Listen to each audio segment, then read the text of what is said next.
get started. Yeah, so everyone, again, we are Chainbreakers. I'm Emma Cole Conquo and my partner Antoinette Weaver, and we just wanted to just come do a live video just because May is Mental Health Awareness Month. And so we just wanted to talk to you guys about, just different mental health awareness things, whether it's counseling, whatever it is that's going on. There's a lot of things going on this month around mental illness, around mental health awareness. And so we just wanted to do a live video, answer any questions if we're able to, and just have a discussion around mental health, some of the stigmas around mental health, and just how we can continue to break those stigmas in our community. So that's why we're here today. Yes, and I know Emeka, you've kind of shared a little of your journey, so I'll kind of share a little of mine. I actually first went into therapy.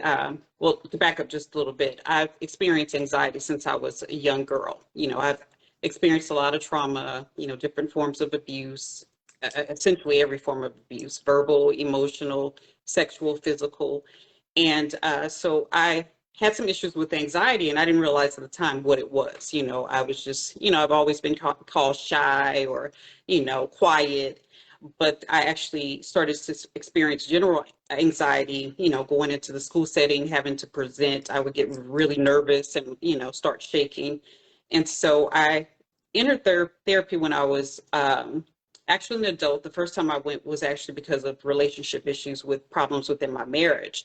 And so within that process, I started to learn more about anxiety, and I realized the symptoms that I was experiencing was that, because I actually had a panic attack where I felt like I was having a heart attack, like someone was sitting in my chest, the rapid heartbeat. And, so in and off and on throughout my adulthood, I've been kind of in and out, like I said, mostly for relational issues. But then January 13th of 2020, I lost my son, and Cameron, he completed suicide. And so shortly after that, in the grief process, I became very anxious, very worried, that something else was going to happen. And of course, we're in the middle of a pandemic. So, some of those fears were really real because, when we get COVID, I couldn't even memorialize him the way that I wanted. We could only have 40 people there because of COVID. So all that just really magnified. So I entered therapy again after that. And so I've been in therapy going on 2 years and doing a lot of the trauma work. And it has definitely been a lot, because I don't think people are truly prepared for therapy because it kind of makes it worse before it makes it better because Yeah. you have to kind of sit in it. And so it's like I said, it's been tough, but it's worth the journey. I'm happy I'm doing it, and I plan to continue on. But also losing Cameron also helped me to determine I wanted to do something to help other people. Of course, I'm a therapist, but that's more with individual sessions and groups and things of that nature. But now I feel like I need to use my voice to share my story and his story to help others. Because again, I'm a therapist, and my son completed suicide. I didn't there he suffered from depression on and off through his life, but never could I have imagined that on that day I would be getting a call from, a text from him saying that he was tired and he was sorry. And so hopefully, suicide has been in social media, in the media a lot lately. There have been several instances of people who have completed suicide, and I believe that hopefully my story and Cameron's story can help save someone else's child or someone else's sister or someone else's, parent. So that's why I'm so excited about Chain Breakers and what we're doing, because I think it really opens up that dialogue and provides a real face, to what we're dealing with. We're both in the mental health profession, and we've both suffered. So, if we're suffering, why shouldn't, the average person suffer? Yeah, and I think that's just just meeting with you and talking with you and even starting this page. It's like just being vulnerable and being open, and just how brave you are to talk about some of the things that you're going through or some of the things that you have gone through. And even just in that opening, it's like you talked on a lot of things. You talked about anxiety, you talked about your son completing suicide, and even just depression. And that's one thing I think, one of the reasons why I wanted to start doing this page and doing this project with you, is because I think a lot of times people suffer in silence. and especially when we're dealing with mental health, we know that mental health has touched everybody in some form or fashion. And even if we didn't know exactly what it is, when I think about anxiety, and I think personally, sometimes I know I have social anxiety, and people be like, oh, you're not shy, or you're always doing something. It's like, but honestly, I don't like going out. I don't like going into big crowds. Even if Mhm. someone invites me out, it's like I will look the place up before I go to see what kind of crowd they have, to see Mhm. what type of environment it is. And even then, say it's a club or that type of atmosphere, and I know it closes at 2 o'clock, I probably won't show up till 1 o'clock because I know I only have to be there, for an hour. And Mhm. even when I started counseling and going to therapy, I kind of, talked about it, and it's just a lot of times when I was in high school or even at a college age, a lot of times when I went to those type of environments, it was a lot of violence, and so I think even now that I'm grown and that's not necessarily the environment that I'm in, some of those things still come back into play. Like, okay, what kind of crowd is this going to be? What is it going to look like? Is it a dress up? What is it? And I think even within myself, I have some social anxiety when it comes to, those type of situations or those type of environments. And even just touching on what when you talked about depression, or even just about, your son completing suicide, and there has been a lot of, talk in the news lately around suicide. And one of the things that we talked about previously or even last week was just that, I'm a coach, and I coach at I coach at one of the schools. I coach football, I coach basketball, I coach track, and I coach soccer. And just one of the things that I've noticed a lot more recently in the last 2 months is just the amount of completed suicides that have happened with some of our athletes that are in college. I believe it was a goalie with Stanford women's soccer team, in the University of Wisconsin she was a track and field and cross country student who completed suicide. I think James Madison had a softball player. I think Southern a couple of weeks ago even had a cheerleader. And then I know just last week, even I know it was a student down here at Prairie View that had posted something on his Instagram. And just seeing how prevalent mental health is, in the community as a whole, but also just with our athletes, and how, now it's kind of getting some more recognition, but it's also like we have to do something with our mental health before it gets to the point of, these students and just individuals doing the completed suicides. And I think that's one of the reasons we're doing this page and even talking about, what's going on, is because we see all these things, happening to, even you personally and your family, but even just around us, that it's happening daily, and that it's happening too often, especially when, if we start talking about it and breaking these stigmas, then hopefully we can get, you know, the students and the people we work with the help, or the communication, the therapy, the counseling that they need, so that they don't think that's the only way out. Right. Yeah, I totally agree. And I think you spoke on quite a few things that I wanted to kind of touch on. The first is you're talking about the social anxiety with, you know, uh, checking out the place that you're going to attend and really preparing yourself to even go and making sure that you're setting limits on the time you're going to spend there. Those are some things that I've done as well. But, my question to you is, did your friends notice that in you? Did they notice that that was a concern for you? Not really, because it's not something that I would vocalize. It's just something that, oh Mhm. yeah, I'm gonna show. Like, they might text me or call me at 10 o'clock, and it's like, yeah, I'm gonna come. I'm gonna show up. I'm gonna be there Mhm. at 11 o'clock. Well, where are you coming? Oh, I'm just now getting out the shower. Don't worry, I'm gonna come.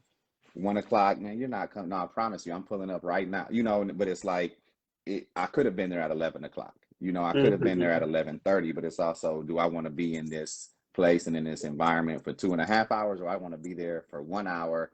And I know by the time I get there, it's probably really going to be 45 minutes, and then they're going to do last call with 15 minutes left. So then I know it's only going to be 30 minutes, and I don't Mhm. have to be in this environment that I'm not the most comfortable in. You know. Exactly. And I asked that because I'm the same. I never really shared why I didn't want to go to places. I would make up excuses why I didn't want to go, or I would always make sure that I'm connected with someone who was more outgoing so I could kind of Hmm. lean on them to kind of, clear the way for me, so to Right. speak.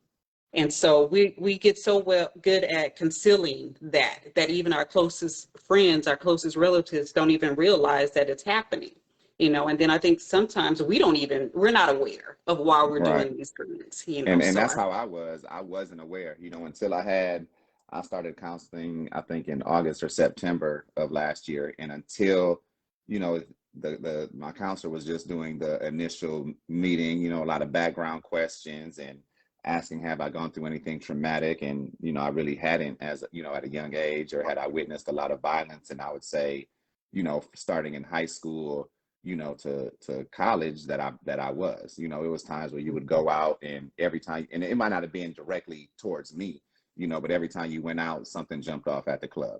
Or even in college, being on the basketball team, and a lot of colleges I went to, okay, it might have been a fight between the basketball team and the football team, and just so every weekend it was heightened, mhm, and so it wasn't anything that I even knew. It's just like, I know I don't like going out into these places.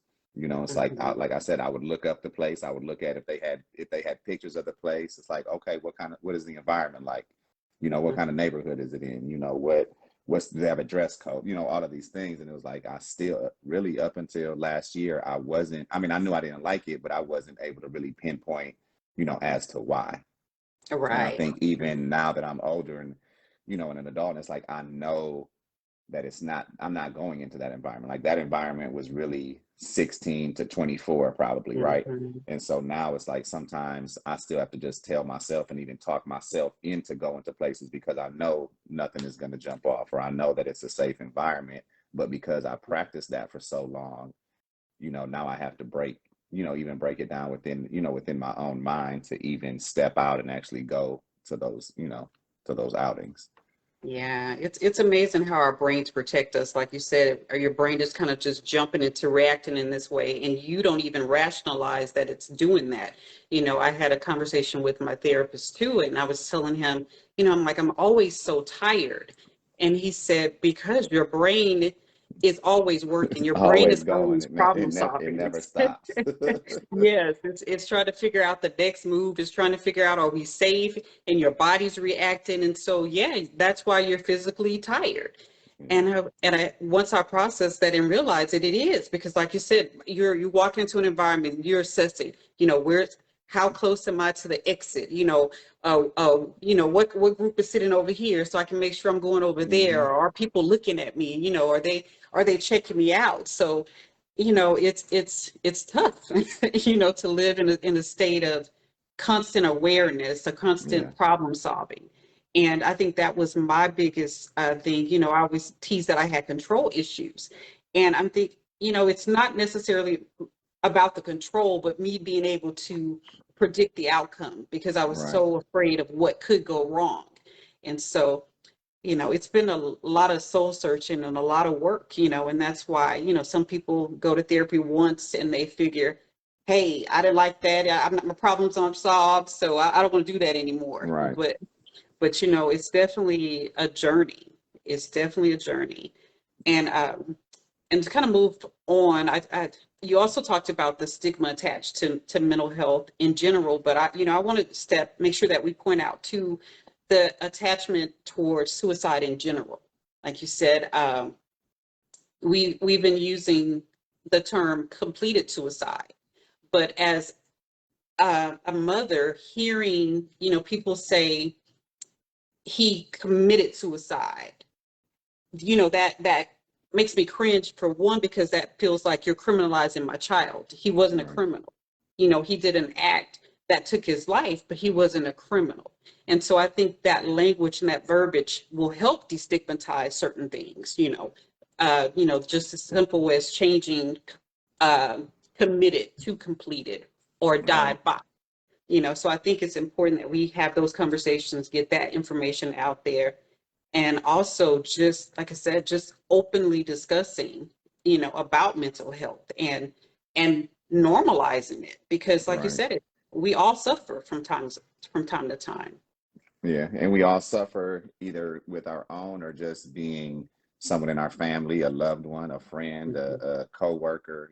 It has touched us all. And I think, a lot of times too, because it's not sickness in our body or whatever, as far as, okay, you have a cough or you have a cold or you went to the doctor or you had a checkup, you know, and we're talking about mental health a lot of times because it's stigmas attached, that a lot of people are suffering with mental health or have family members, but it's never been actually diagnosed. So even back in the day, you might, oh yeah, such and such, oh, he was just crazy. You know, you could see him walking down the street, or even, you know, Mm-hmm.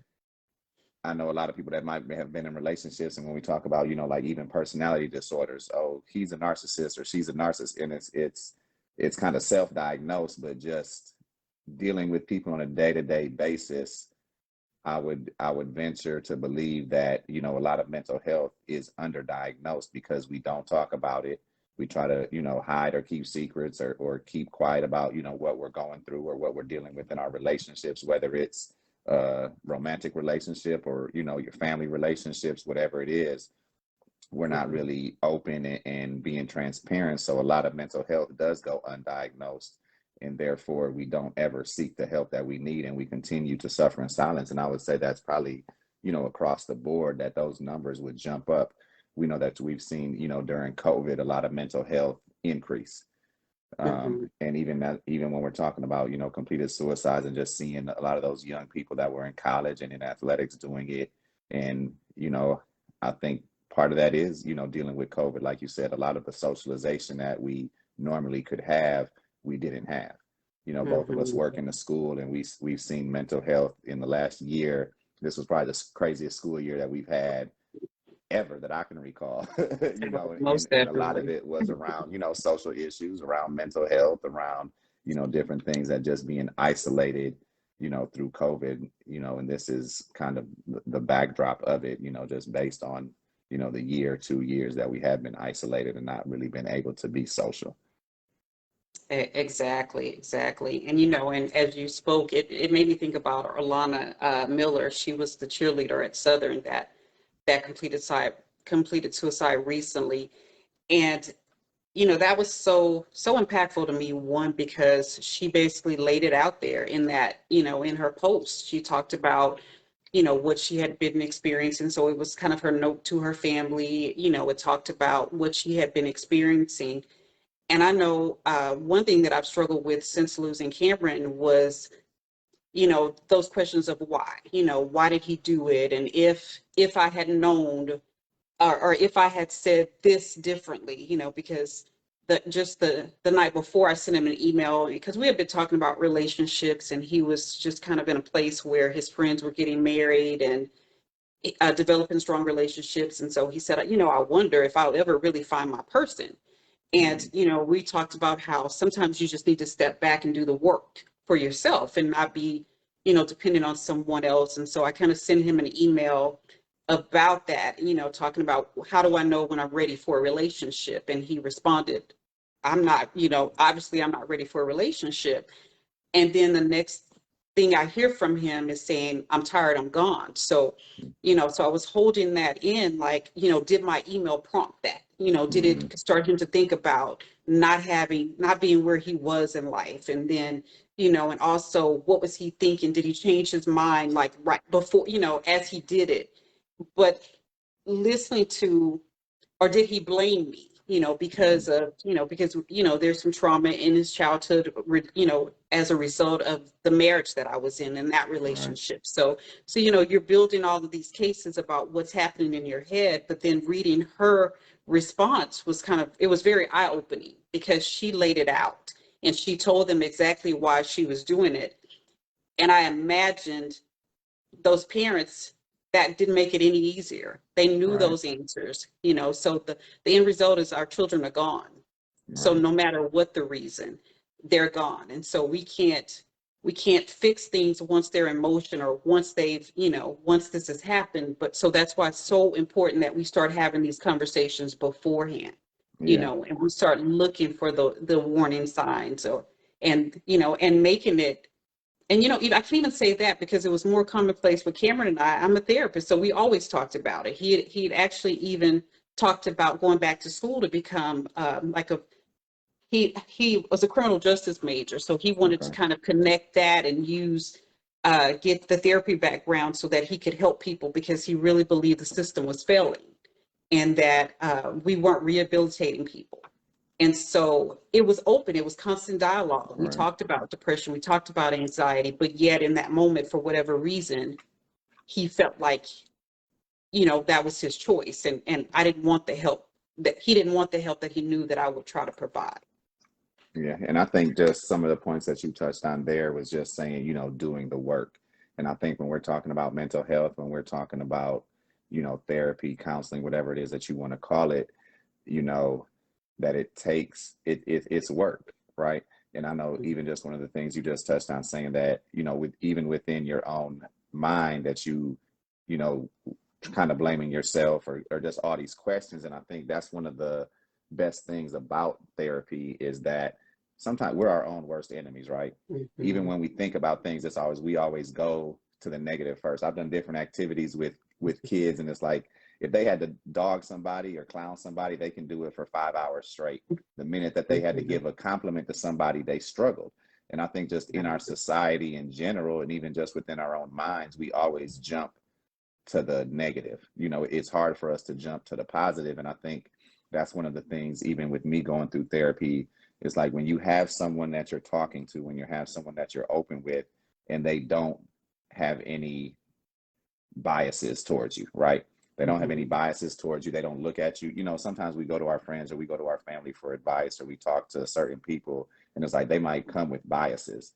And so the advice that they're giving you or the way that they talk to you is also from that place of those biases, even though they might not think that they're doing it. And I think just with counseling or with therapy, it's like you're talking to someone, first of all, who is trained, right? Who has gone to Mhm. school, who has got the training, who has done, I know we all have to do extra CEU, extra continuing Mhm. education hours every year to keep our licenses.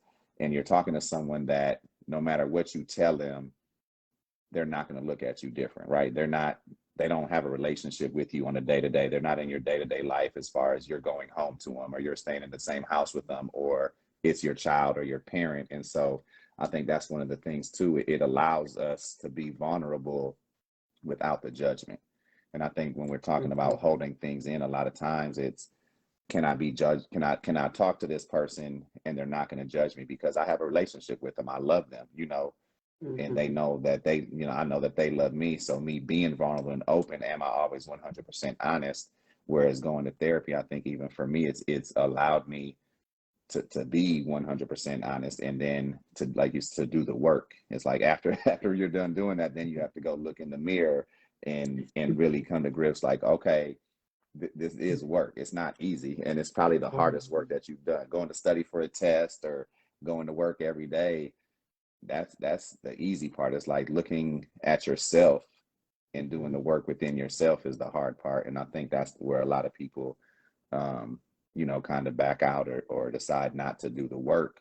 And like I Mhm. said, I think earlier in one of our discussions, just talking with my cousin earlier last year, and it's like just when we were talking about peeling back the layers and just what's underneath all of these layers that we've built up, whether it's protection, whether it's our mind protecting ourselves, whether it's the trauma that we've been through, and so we protect ourselves. It's like what is underneath when we peel back all these layers, and it's painful. But if we want to get to the part of healing, if we want to get to the part of breaking these chains, then we have to start to peel back these layers. And I think that's one of the things that we're trying to do with Chainbreakers and just trying to open up this discussion, to the community as a whole. Yeah, yeah, totally agree. And I also think we need to be aware of what to look at in other people. Like you said, we have these misconceptions of who people are. When you talk about, going back to you saying that you wait till the last hour to show up to an event, in my mind, I'm processing, oh, Emika's just, always late, so Right. so you could build this whole story around, oh, he's just not mindful of time. They're not considerate of time. They're selfish. They're not considerate. And so we start to, like you said, we go right to the negative and we start creating this facade of who this person is. But in reality, they're hurting. Right. So if you have someone on your job that's showing up every day, they're angry or they're snapping at you or they're, they're not willing to open up and go to join the group and go to lunch with everyone else. We just automatically assume, oh, that person just has an attitude problem or they think they're better than us. When in reality, that person could be suffering from, social anxiety, and it's taking everything that they have just to be at Just to work. be show, yeah, just to, even though Yeah, I just to showed up show at 1 o'clock, believe me, I didn't want to show up at all. So the fact that I showed up at 1 o'clock, you should be thankful, up. and I Exactly. just, yeah, it's definitely, and I think that's one of the things too when we talk about mental health or when we talk about trauma, and a lot of times we always say, man, what's wrong with this person, or what's going on Mhm, versus what happened. And like I said, honestly, up until a couple of months ago, I didn't know what happened, so I might mhm, not have even been able to answer, that question. And again, if we're talking about counseling and therapy, that was one of the things that it brought to my attention, because but like you said before, it might just be like, man, what's wrong with Emeka? He doesn't show up. He is mhm, late. He doesn't want to come to my birthday party, or whatever it is. And it's like, mhm. no, I just, like you said, certain things that have happened to me along the way have put me in a position that I don't want to be in this environment. And it does take, I was probably dressed at 10 o'clock. And I'm like, if there was any excuse that I could find, I probably would have found it in order to not show up. And that's the Mhm. truth. Not that I Mhm. don't want to be there or support my friends or support my family. I'm just not comfortable in certain environments. And Right. no one will get it because most people think I'm an outgoing person, or I talk Mhm. a lot, or I have friends, or I'm, all of Yeah. these things. And it's like, on the inside, I'm ready to go. Yes. Yes, running for the hills. I completely get it, but I think also too, we talk about you not recognizing that you had experienced trauma. And, that's something else that we have to consider because a lot of times, your normal is what you experience every day. So if everyone in your house is yelling and cursing and throwing things or getting physically aggressive when they get angry or when you've done something wrong, that's normal. And so you don't have anything else to compare it to. So, it's not until you get older and start or go into your friend's house and seeing how they interact within their family unit or so a lot of times we especially what comes to mind is like women and men who experience abuse, and the first question is, well, why don't they leave? Because it's not that simple, because you Right. don't know what's keeping that person there. One, is that normal for them? Did they grow up in a household where being hit was the norm and so it's no big deal? Or also, there are situations where, you brought up narcissism earlier, where that person has slowly torn them down, and so they don't even have the capacity to leave at some point, because that person has made them believe that they have to stay there, that they aren't strong enough or they're not capable enough of functioning without them. Yeah, it's definitely, it's a journey. It takes work, and it takes us, like I said earlier and multiple times, it takes us being vulnerable. It takes us being willing to listen, and even just to ask the right questions, and kind of stepping outside of ourselves, and trying not to be judgmental, or trying not to take things, directly to the left or to the negative, when everyone's going through something, right? Everyone has experienced, different types of trauma. And I think maybe even in a future video, maybe, I know I'm trauma informed and trauma trained, even just talking about how the brain, develops, when you have dealt with trauma, especially at a young age. And even if we're talking about, narcissism or other personality disorders, a lot of those things are developed, as your brain is developing. So sometimes even when we look at those narcissists or whatever personality disorders, we kind of blame the person, and how could they do this? And the truth of the matter is, if their brain developed as their personality developed, this is part of who they are. And for the most part, they can't even help it. And I think that's the hardest part for people to understand, and to comprehend, and then even to accept, because we take things personal. We take, and, Mhm. and it's hard for us to look sometimes outside of ourselves. But I think that's definitely a topic that we need to touch on, in the future, because a lot of people do deal with people with personality disorders, and they don't even know it, because it's probably the hardest mental health, concern to actually diagnose. And so I Mhm. think it is something that we definitely are going to have to dive into, on a future video or a future live. Yeah, I totally agree. There's just so much, I tell you all the time, I'm like, it's just so much that we need to get out there and trying to do it in a strategic way. But of course, you're reminding me constantly, slow down, slow and steady wins the race. And so but I think it's also just the communication with, our viewers and the people who are watching. If they tell us what's relevant for them right now, what do they want to hear? That will help with the process. But I definitely, we talked last month. We were going to go deeper into the women's issues, but even in that dialogue, we realized, those issues really aren't just women's issues. Like we're both suffering from both genders, and so we need to Yeah. just have these open conversations. And so that's why we didn't go in the direction of just having those focused women issues, but we haven't forgotten about the topics. Yeah. We will be discussing those. I know some things that we've said we were going to put out there about body image, and also things we talked about, the good hair, bad hair, situation, which is really big right now because so many people are deciding to go natural. So it's a lot of Hmm. conversation around that. I have some stories about my personal journey, and so I'm excited. I'm excited Yeah. about what we have coming, and I look forward to talking more about mental health, more about sharing my own journey. I feel so empowered to just be in the position where I can have these honest conversations. Back up a year ago, just even saying Cameron's name resulted in me just breaking down. But I know that I have to keep telling that story because it's so powerful, and Yeah. it's going to help someone else. It's going to help a mother in that position, or even a child in that position trying to figure out how to communicate with their parent. So, like they said, I'm gonna put my big girl panties on and keep on keeping on doing that work, because I think that's my purpose. I've realized that although I've always known that mental health was my direction, my path. Well, I'll say helping others was my path.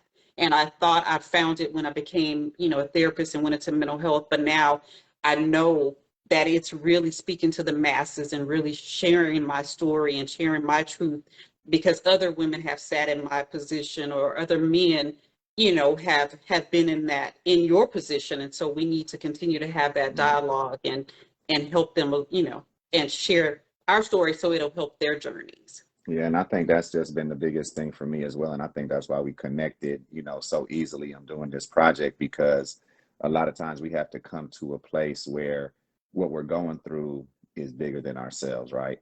And we have Mhm. to come to a place that, what, I'm strong enough, or maybe I'm not strong enough, but I'm willing to be vulnerable enough because I know that I can help somebody else. And I think that's the place where we both are. It's like my mental health journey really started about a year ago this month. I did my first, mental health engagement or speaking engagement, with our staff, around the Mhm. book. And it's like it really helped me to say, you know what, I can be vulnerable.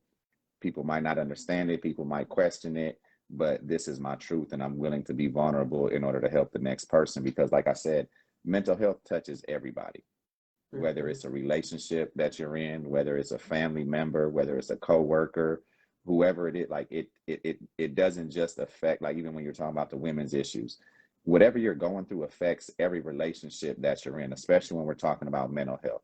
Every relationship that you have, it can be coworkers, it can be siblings, it can be children, it can be parents, it can be, it can be the person, especially in Houston, Texas, it can be the person driving next to you that cuts you off, and how you react to that. Sure. So, mental health, it touches every single relationship that you have. And I think that's why this is such an important topic, why it's such an important journey that we're on, and why it's so necessary. Um, and I know, sometimes we talk about, are people watching, are people listening? And I try to tell you, if we touch one, it's helpful, but the truth Mhm. is, just in the society, actually, one of my coworkers just said yesterday, that people, videos that are about nothing or have no content will have a million views, but something that's real and life changing won't have it. But it's like, it's up to us to continue to do the work. And so I mean, I'm encouraged. I'm encouraged by you and you know, doing your daily posts and just how we communicate and that, you know, we're in it together. We're in it for the long haul. And I think that's what Chainbreakers is about. So we're going to continue to do the work, not only on Chainbreakers, but also internally within ourselves. And hopefully we take some people on this journey with us. Exactly. And you know, you said it perfectly. So I'm not going to even add anything to that because I want to end on that note, but we'll definitely be back soon. Definitely. So thank you everyone who tuned in. If not, share the video because it'll be posted to the page. And again, we're going to continue to do these. We're going to continue to have the discussions. So thank you again for tuning in. Thank you.